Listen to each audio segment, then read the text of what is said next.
Sejam bem-vindos às segundas jornadas júnior da língua portuguesa no Mindelo.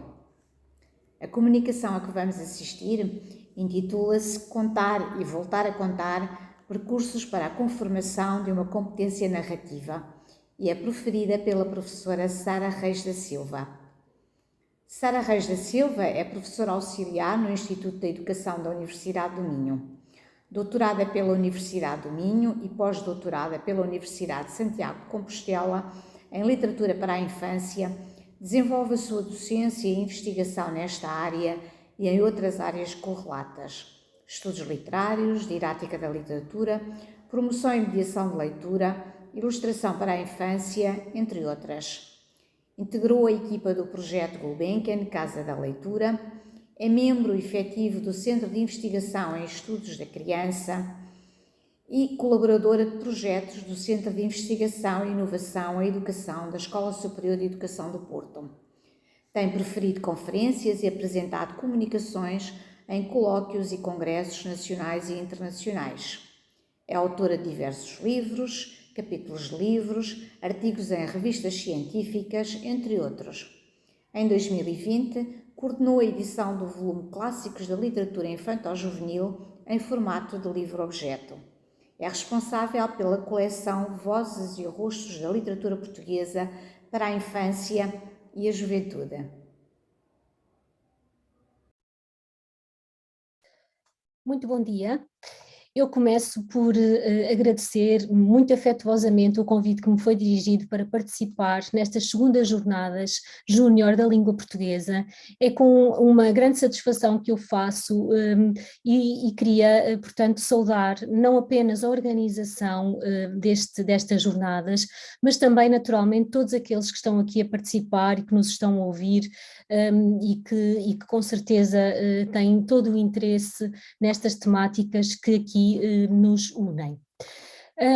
Eu preparei uma breve apresentação que servirá de orientação, de bússola a esta minha comunicação, que é uma comunicação centrada essencialmente nas questões da educação literária, da competência literária, da competência narrativa, e é uma comunicação na qual, para além de eu tecer algumas considerações muito breves, algumas considerações teóricas em torno destes conceitos que eu acabei aqui de mencionar, dizia, uma comunicação na qual também eu vou sugerir um conjunto de leituras da literatura de potencial recepção infantil que, na minha perspectiva, poderão constituir uma lista, um cânon, chamemos-lhe assim, um conjunto de obras, de autores de reconhecido mérito da literatura portuguesa. São textos narrativos situados no domínio do conto ilustrado ou do conto em formato de álbum e que servirão aqui para exemplificar este percurso que eu partilharei aqui convosco. Ora, eu vou só aqui então partilhar esta pequena apresentação PowerPoint que eu preparei para esta comunicação. Vou só pôr em modo apresentação. Ora, esta minha intervenção intitula-se Contar e Voltar a Contar, percursos para a conformação de uma competência narrativa, e o próprio título já sugere esta ideia de regressar, de persistir, de repetir, de contactar assídua e repetidamente contextos narrativos diversos, e este exercício que é um exercício que se deve estender no tempo, que é um exercício contínuo, digamos assim, e continuado, é só, por si só já um percurso que eu aqui proponho, portanto, como potencialmente eficaz nesta conformação de uma competência narrativa. Assim, defendemos que o contacto diversificado, assíduo, com formas narrativas distintas do ponto de vista genológico, pertencentes, por exemplo, quer à literatura tradicional oral, e estamos a falar, por exemplo, das fábulas, dos mitos, das parábolas, das lendas, portanto, textos, formas narrativas da tradição oral, formas transmitidas de geração em geração, de autoria anónima, quer também com formas da literatura, com textos, com manifestações, com objetos, com autoria definida, literatura de autor, como por exemplo o conto ilustrado ou o conto em formato de livro-álbum. Por exemplo, consideramos que este contacto, como dizíamos, este convívio, favorece a conformação de uma competência narrativa. Trata-se, portanto, de um convívio que nós consideramos, ou que deve ser um convívio, como eu disse, diverso, variado, também ao nível das próprias estratégias de aproximação ao texto. Na verdade, ao propor ao leitor infantil um contacto, um convívio com esquemas narrativos mais ou menos simples, com personagens tipificadas ou com personagens com alguma densidade psicológica, com espessura, com espaços comuns ou com espaços exóticos, com discursos diversificados, consideramos então que os textos narrativos potenciam a interiorização, o reconhecimento progressivo dessas estruturas, dos mecanismos e das próprias singularidades do gesto de contar. Note-se que a multiplicidade e a inter-relação de vias de acesso à narrativa de ficção, à narrativa ficcional, através do conto tradicional, recontado, por exemplo, não é? Ou através dos textos fílmicos, ou através dos videojogos até, que têm também na sua essência uma construção narrativa, esse contacto, essa multiplicidade, essa inter-relação de vias de acesso por parte dos leitores mais jovens é hoje uma característica.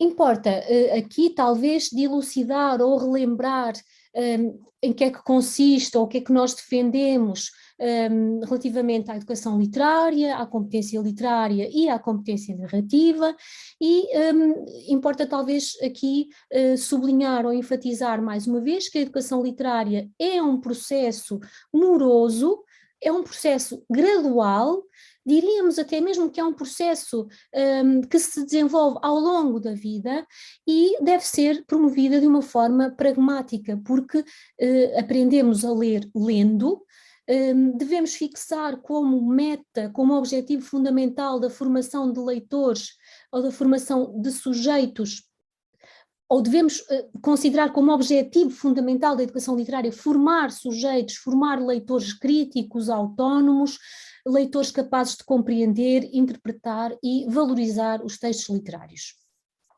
Pretende-se, portanto, a formação de leitores competentes, ou seja, de leitores cujos contributos pessoais, os seus saberes, as habilidades, as destrezas, as estratégias, até as atitudes, que sejam devidamente ativados, e só assim poderá haver um diálogo verdadeiramente interativo, aprazível, também esclarecedor, clarificador com o próprio texto literário.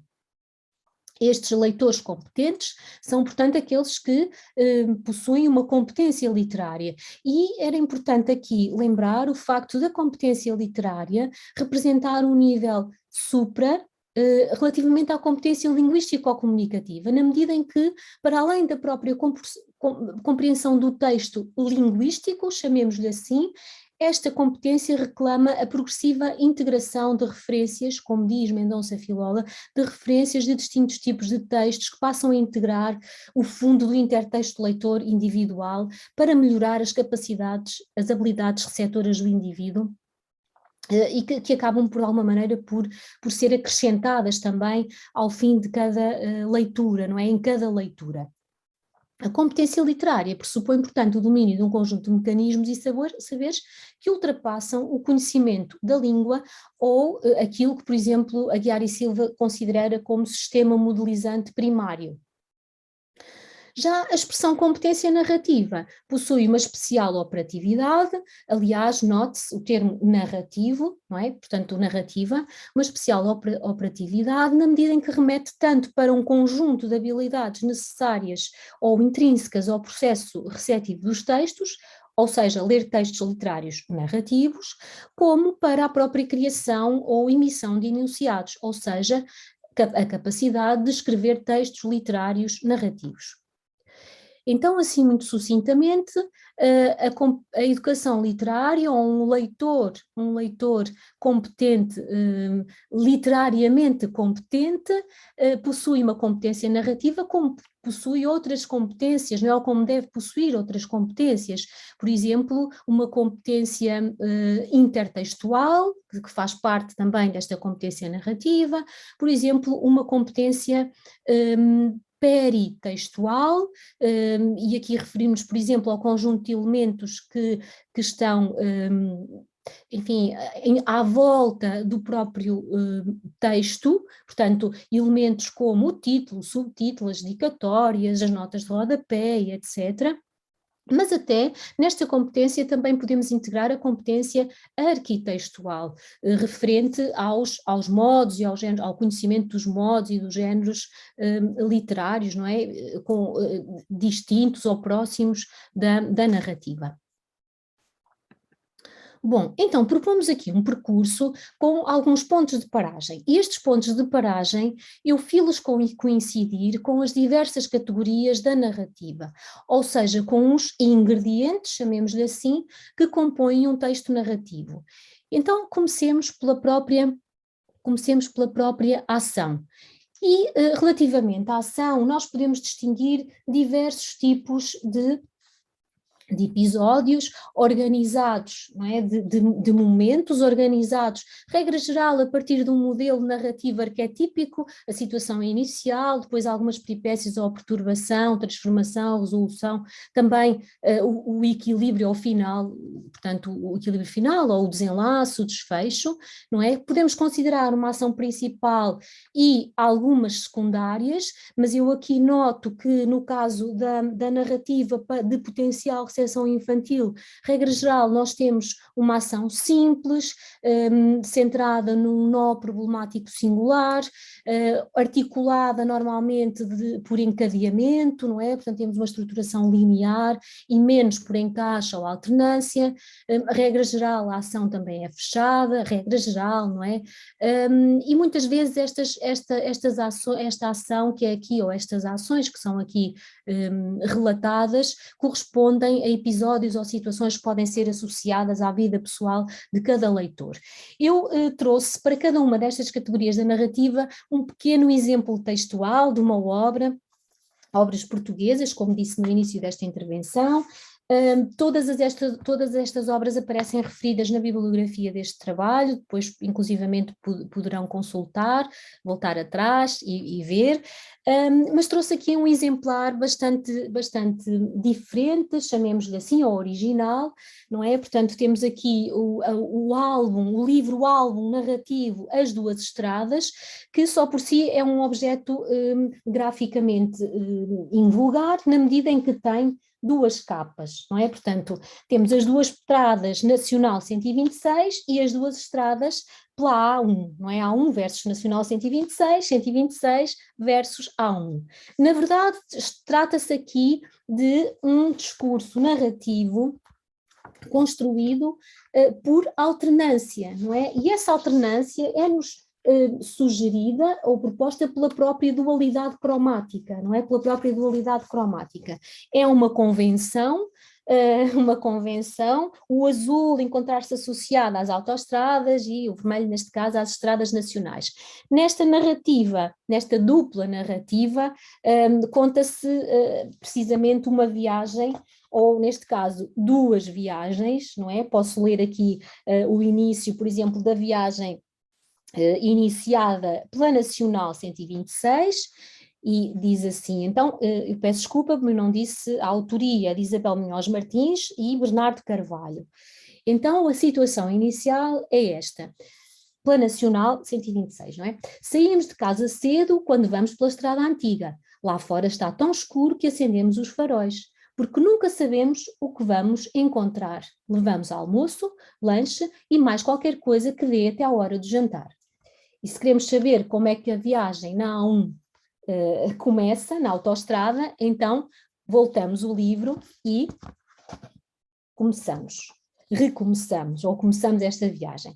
Saímos quase sempre tarde, quando vamos pela autoestrada. Temos tempo para dormir, para sornar, para um grande pequeno almoço, porque num tirinho estamos lá, não vale a pena grande pressa. Para tomarmos a direção certa, atravessamos um novelo complicado de estradas que se enrolam, desenrolam e voltam a enrolar. À nossa volta, dezenas de placas indicam cidades e pontos cardeais. E continua por aí fora. Observe-se a própria disposição visual do texto e avalie-se também ou aprecie-se a própria sinergia que é aqui, patente, esta sinergia entre um discurso verbal e um discurso icónico que estão intimamente associados. Outra categoria da narrativa que é importante aqui, é um outro ponto de paragem neste percurso, é precisamente o das personagens. E as personagens são os actantes, são as figuras que interagem na narrativa e que podem ser protagonistas ou podem ser secundárias, pode ser uma personagem individual ou uma personagem coletiva, pode ser uma personagem tipo o palhaço, o rei, o pirata, ou personagens planas, portanto, ou redondas, com espessura, com densidade, e são muitas delas personagens inesquecíveis, adoráveis, absolutamente marcantes, como esta personagem que eu aqui vos trago, o Soldado João. O próprio título já sugere esta singularidade.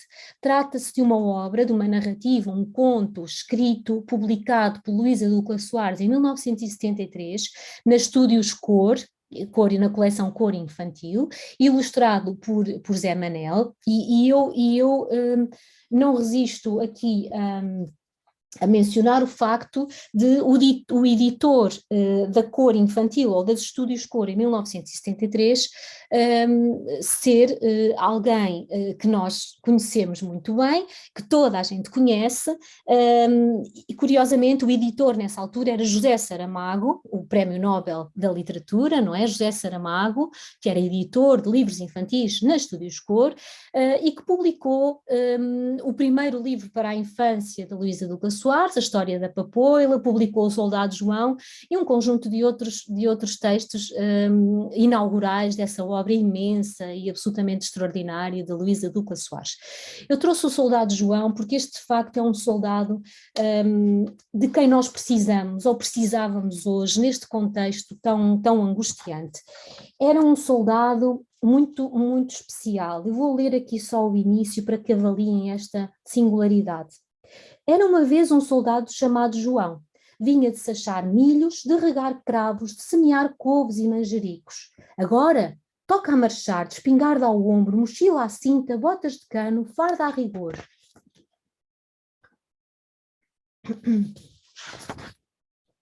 Pelos campos fora, o soldado João era a vergonha dos batalhões. Trazia uma flor ao peito, punha as mãos nas algibeiras, coçava o nariz, não acertava o passo e, para cúmulo, assobiava ou cantava modinhas da sua aldeia.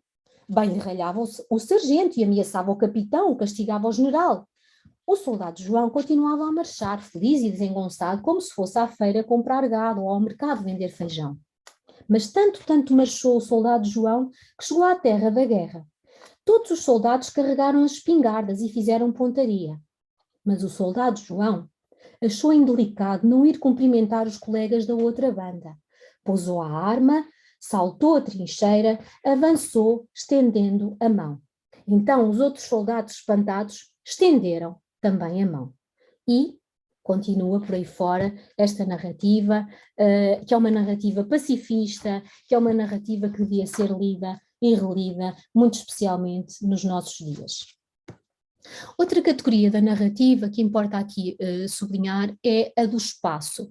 E este espaço pode ser entendido como um espaço físico, onde decorre a ação, um espaço psicológico que se prende com as próprias vivências, com os sonhos, com a imaginação, e um espaço social que é povoado de figuras, não é? Portanto, de figuras associadas a uma determinada situação social.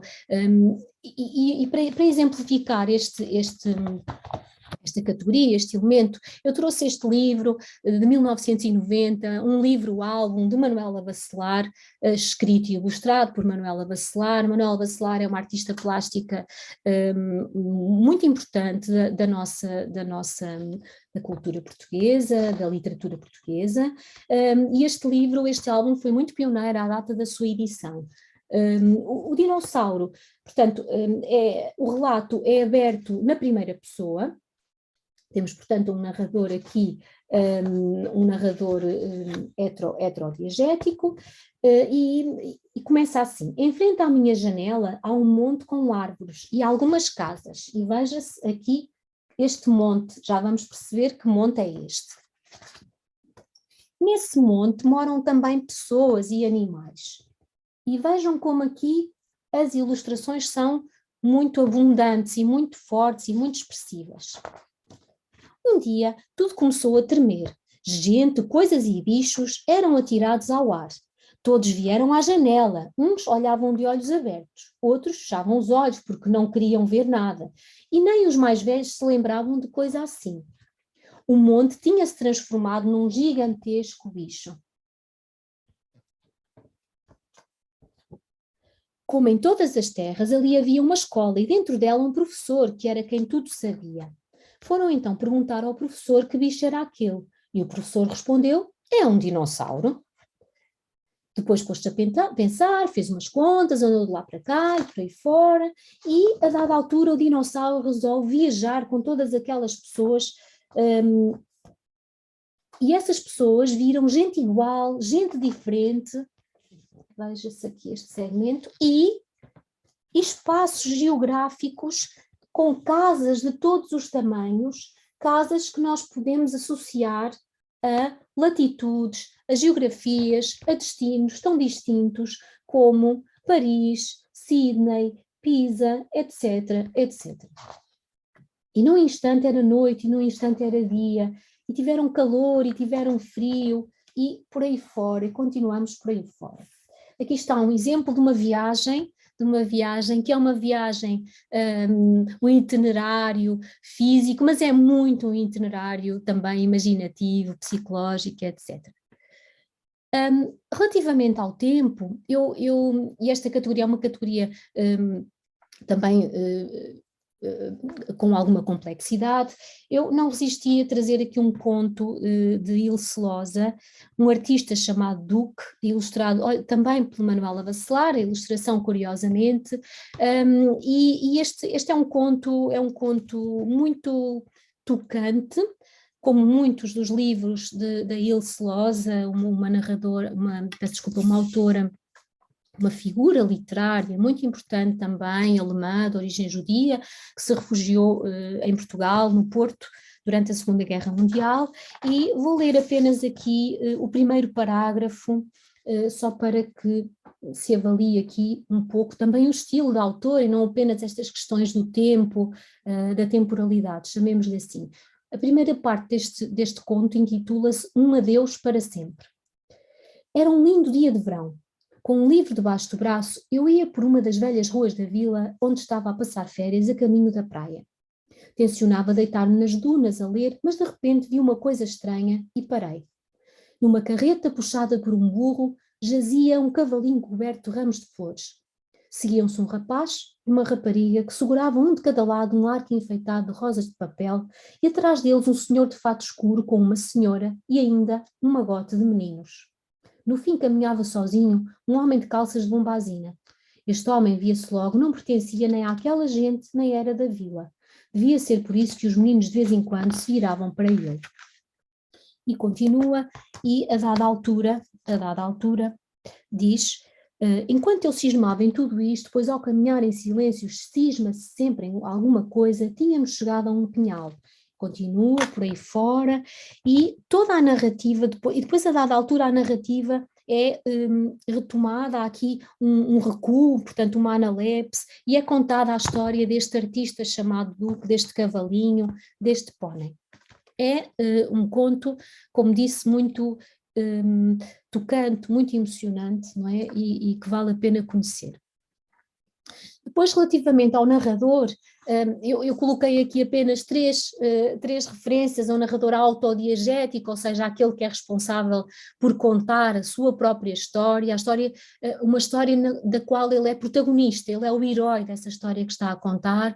O narrador homodiegético, ou seja, que participa na história que está a contar, e o narrador heterodiegético, com uma visão de fora, relativamente à ciência, também podíamos acrescentar aqui omnisciente, não omnisciente, e uma série de outras diferenciações que é possível apontar relativamente, ou registrar relativamente à instância enunciadora que é o narrador. E para exemplificar o narrador, eu trouxe um conto em formato de álbum também, publicado pela editora Planeta Tangerina, da autoria de Henriqueta Cristina e Yara Cono, publicado em 2015, intitulado Com 3 novelos, o mundo dá muitas voltas. Este é um texto também com um tempo histórico, é interessante também, muito específico, como aliás é possível ler num trecho peritextual colocado mesmo no final da obra. E começa da seguinte forma: avalie-se o narrador, neste caso a narradora que nós temos aqui. Eu era muito pequena quando tudo isto se passou. Tinha apenas 8 anos e vivia num país com muito sol, mas onde poucos meninos iam à escola. Vejam, um relato na primeira pessoa. Os meus pais viviam de testa franzida, pois havia muitos outros assuntos que os afligiam e que eu não entendia bem. Palavras que sussurravam um ao outro: ignorância, medo, guerra, prisão. Um dia, ouvi-os dizer a palavra exílio. A ruga na testa do meu pai ficou muito funda e no dia seguinte de madrugada partimos. Chegámos à nova casa no fim do verão.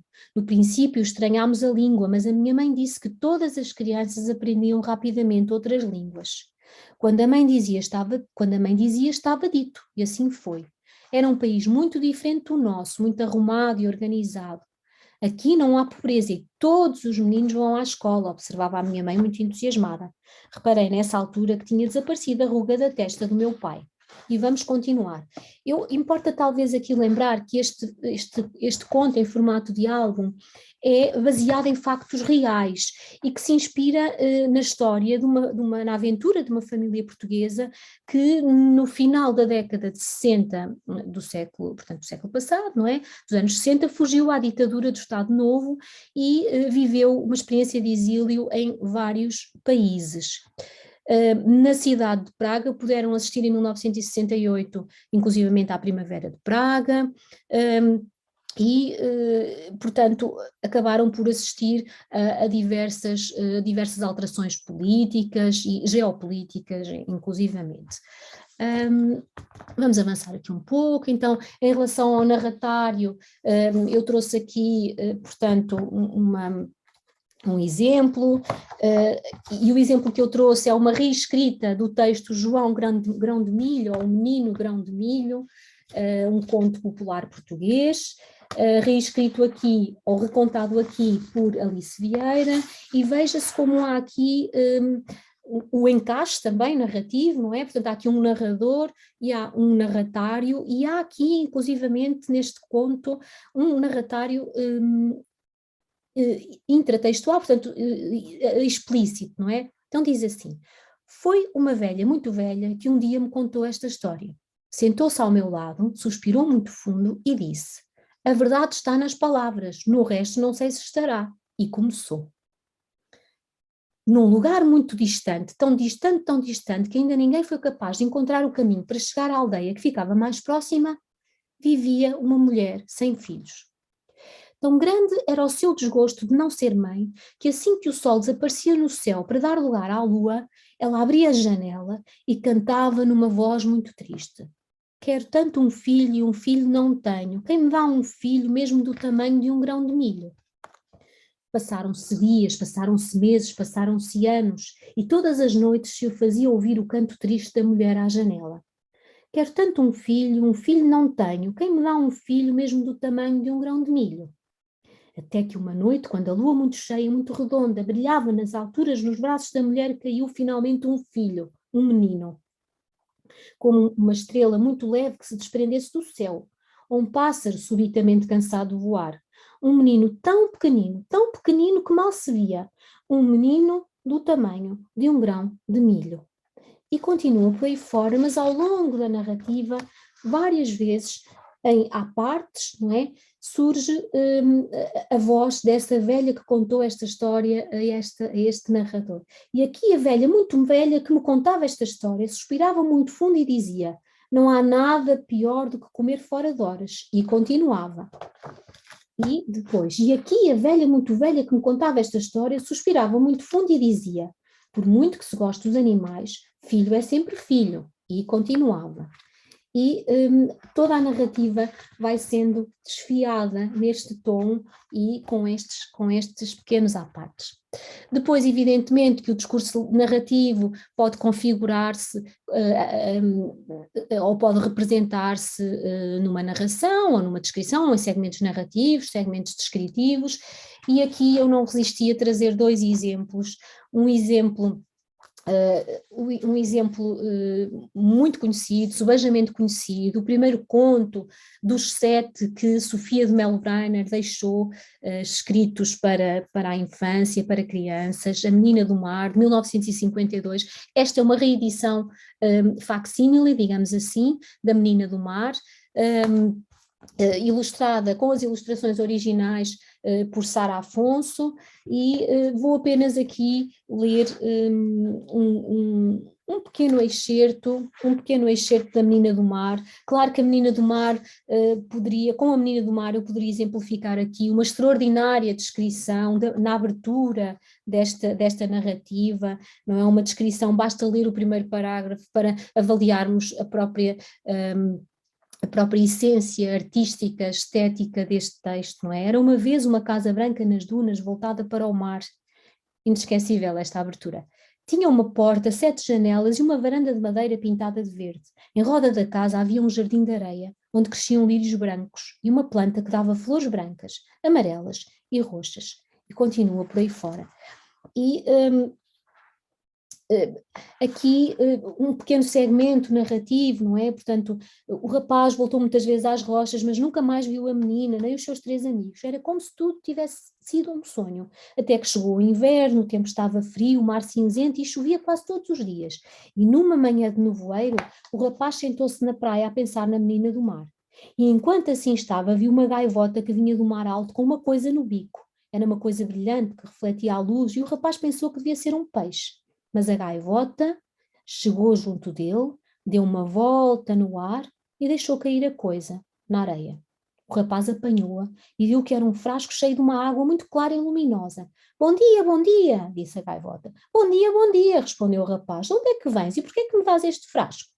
Venho da parte da menina do mar, disse a gaivota. Ela manda-te dizer que já sabe o que é saudade e pediu-me para te perguntar se queres ir ter com ela ao fundo do mar. Quero, disse o rapaz, mas como é que eu hei de ir ao fundo do mar sem me afogar? O frasco que te dei tem dentro suco de anémonas e suco de plantas mágicas. Se beberes agora este filtro, passarás a ser como a menina do mar. Poderás viver dentro da água como os peixes e fora da água como os homens. Vou beber já, disse o rapaz, e bebeu o filtro. E continua por aí fora. É um belíssimo texto, um extraordinário texto narrativo, que foi publicado em 1958 pela primeira vez, como dissemos. Um outro texto cuja própria história de criação da criação do texto é interessante, ou da obra é interessante, não é? Porque o Veado Florido, 1972, assinado por António Torrado, contou inicialmente com ilustrações da artista plástica Leonor Praça, que partiu precocemente, e essas ilustrações depois foram continuadas e expandidas por Manuela Bacelar. Há um segmento descritivo deste veado, deste extraordinário veado, que é enfim, é uma figura também ela simbólica, não é? Um veado florido, e que eu gostava aqui de partilhar convosco. Então diz assim: era um veado florido, belo e acetinado como os outros, corpo flexível, patas finas, focinho aguçado, umedecido de ternura, tal como os outros. Mas nas longas e recortadas hastes que lhe ornavam a cabeça, tinha flores. Eram brancas e tinha folhas de um verde luzidio e quase transparentes. Entre as folhas, botões de onde brotariam novas flores. Era um veado florido. E era um veado tão florido que só floria em liberdade. Quando foi capturado, deixou de florir. Para exemplificar aqui esta outra categoria, trago o coquedo, um sucesso absoluto, um sucesso editorial, um sucesso absoluto. Em Portugal, os leitores infantis, ou grande parte dos leitores infantis, conhece o coquedo, adora o coquedo, assusta-se com o coquedo. O coquedo é um caso absolutamente extraordinário da nossa literatura contemporânea, escrito por Clara Cunha e ilustrado por Paulo Garlindo, foi publicado pela primeira vez em 2008.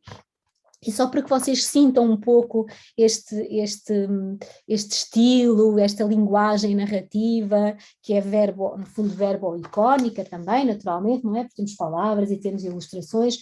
Vou aqui só ler rapidamente um segmento. Então, andava uma manada de hipopótamos, zebras e elefantes, de lá para cá e de cá para lá, quando apareceu uma girafa e disse...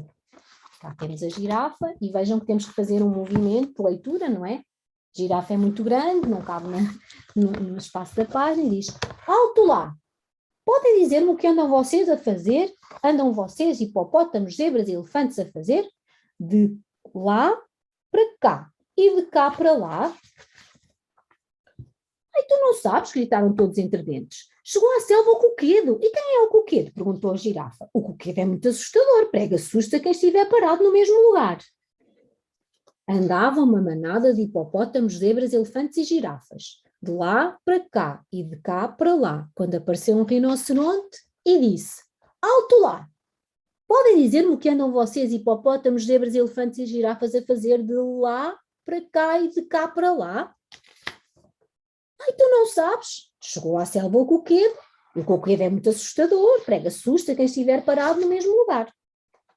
E então, o que é que acontece? Andava uma debandada de animais de lá para cá e de cá para lá, quando apareceu o coquedo e disse: alto lá!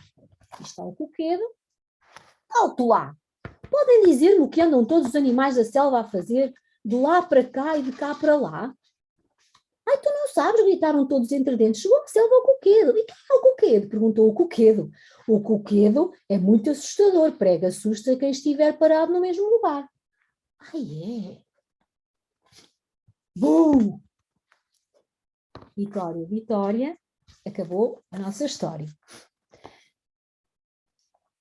Também, outra categoria da narrativa, o discurso direto, indireto e indireto livre. O discurso corresponde ao relato, aos elementos linguísticos que sustentam a narrativa, a própria representação das vozes, e aqui não resisto a relembrar este conto, O Tesouro, de Manuel António Pina, que é um conto, esta no fundo já é a segunda edição, embora exista já uma terceira edição, não é? Portanto, o Tesouro foi publicado pela primeira vez em 1993, depois em 2005 esta edição com ilustrações de Evelina Oliveira, a primeira com ilustrações de Manuel Bacelar, e depois em 2013 o Pedro Proença também ilustrou este texto.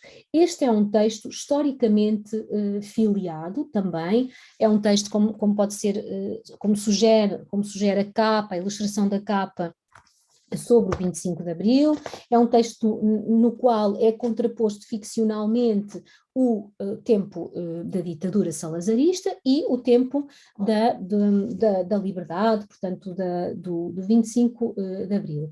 E este texto é um texto, na minha opinião e na opinião de outros leitores, é um texto muito, muito interessante, muito estimulante, muito envolvente também, não é? E há aqui passagens, inclusivamente, que vale a pena recordar, por exemplo, enfim, talvez aqui a abertura, não é? Há muitos anos, num país muito distante, vivia um povo infeliz e solitário, vergado sob o peso de uma misteriosa tristeza. O céu era alto e azul, os campos férteis, o mar e os rios cheios de peixes e de vida, as cidades quentes e luminosas, mas as pessoas que passavam entreolhavam-se com olhos tristes, caminhavam apressadamente e, sumindo-se dentro das casas, e quando se encontravam umas com as outras nos cafés, nos empregos, na rua, falavam baixo, como se alguma coisa, um segredo terrível, as amedrontasse. E continua: quem vindo de outras terras chegava ao país das pessoas tristes não compreendia. As pessoas eram boas e afetuosas e aparentemente só tinham motivos para ser felizes, mas quando lhes faziam perguntas, as pessoas afastavam-se e não respondiam ou mudavam delicadamente de assunto, pedindo desculpa. Enfim, contavam-lhes que o povo daquele país tivera um dia, contavam-lhes, peço desculpa, que o povo daquele país tivera um dia um imenso e belo tesouro e que alguém lhe o roubara, e que era um tesouro tão grande e tão valioso que sem ele não podiam ser felizes. Um tesouro? Perguntavam os visitantes muito surpreendidos. Sim, um tesouro, a liberdade. A liberdade? Um tesouro? Os visitantes não queriam acreditar porque nas suas terras a liberdade era uma coisa comum. E continua por aí fora, não é? E o desfecho da narrativa também vale a pena aqui recordar. Tudo isto aconteceu há muito tempo, ainda tu não tinhas nascido, num país muito distante. Esse país agora já não se chama país das pessoas tristes, chama-se Portugal e é o teu país. E o tesouro pertence-te a ti, és tu que agora tens que cuidar dele, guardando muito bem no fundo do teu coração, para que ninguém te roube outra vez. Porque esta história não é uma história inventada, é uma história verdadeira, aconteceu mesmo. Pergunta aos teus pais, ou avós e aos teus professores e eles contar-te-ão mais coisas sobre o país das pessoas tristes e sobre o dia da liberdade. E vejam como num texto ficcional é possível de alguma maneira encontrar aqui o cenário, o tempo histórico que o envolve, não é? Bom, numa narrativa há uma série de outros aspectos que têm que ser tidos em conta: a própria linguagem, os estilos, os recursos expressivos, o humor, o cómico de situação, de personagem, de caráter, a intertextualidade, a leitura da ilustração e da ligação e a interpretação dos sentidos, não é? Que a ligação entre as palavras e as ilustrações criam, não é? Portanto, que é possível antever. Há aqui um outro conjunto de 5 obras meritórias, não é? Obras que merecem a nossa atenção: O Rapaz que Sabia Acordar a Primavera, de Luísa da Costa; A Aldeia das Flores, de António Mota, o primeiro texto publicado por António Mota; As Lendas do Mar, de José Jorge Letria; O Aquário, de João Pedro Messer; Os Contos da Mata dos Medos, de Álvaro Magalhães. Bom, já vai um pouco longa esta minha intervenção e, portanto, passava sem mais referências. Eu tinha aqui algumas leituras ainda mais para partilhar convosco, mas parece-me que já me estendi um pouco no tempo e, portanto, vou terminar com algumas considerações muito, muito genéricas, dizendo que o contacto com os textos narrativos, portanto, permitem ou favorecem a valorização e a utilização de certas convenções genéricas próprias da linguagem escrita, mas especificamente a linguagem literária e, em concreto, o discurso narrativo, que favorecem também ou que facilitam o contacto com um discurso polissémico, multissignificativo, que se reveste uma dimensão lúdica, estética e simbólica e que, de alguma maneira, também motiva, desencadeia a fantasia criadora. O contacto com o texto narrativo permite a aquisição e a aprendizagem da lógica das relações causais. Esse contacto assíduo também motiva para o manuseio autónomo do texto, não é? Do texto narrativo, para a leitura autónoma, para a descoberta, para a procura e descoberta de novos textos. Um texto convida sempre à presença de outros textos e desenvolve naturalmente a imaginação e a criatividade, para além de ser favorecedor da estruturação do pensamento. Para terminar, retomo aqui umas palavras do professor José António Gomes e da professora Ana Cristina Macedo, que vou aqui citar para fechar esta minha intervenção. Queremos, em suma, acreditar que só o regresso de cada criança na leitura literária... Peço desculpa. Queremos, em suma, acreditar que só o progresso de cada criança na leitura literária, um percurso evolutivo alimentado pelo conhecimento gradual e cada vez mais aprofundado da mecânica do texto literário e do seu modo de produzir sentidos, sem nunca menosprezar a dimensão comunicativa da mensagem, dos valores afetivos da mesma e do prazer e emoções que ela possa despertar, que só esse progresso, dizíamos, ajudará o aluno, a criança, a desvendar com o tempo os mecanismos de sedução do texto e a ler e a interpretar melhor as obras literárias. Deixo as referências bibliográficas, bibliografia ativa, alguma bibliografia passiva e agradeço mais uma vez a vossa atenção, ficando ao dispor para qualquer questão que queiram dirigir-me, qualquer eventual comentário, consideração que queiram fazer. Têm aqui o meu contacto, o meu e-mail e, portanto, desejo que esta tenha sido, ou que estas sejam umas jornadas muito produtivas, muito construtivas e, acima de tudo, motivantes para a leitura, para a literatura. Muito obrigada pela vossa atenção. Vou só aqui parar a partilha e reiterar a minha disponibilidade para um diálogo que poderá ser feito, portanto, por e-mail. Muito obrigada.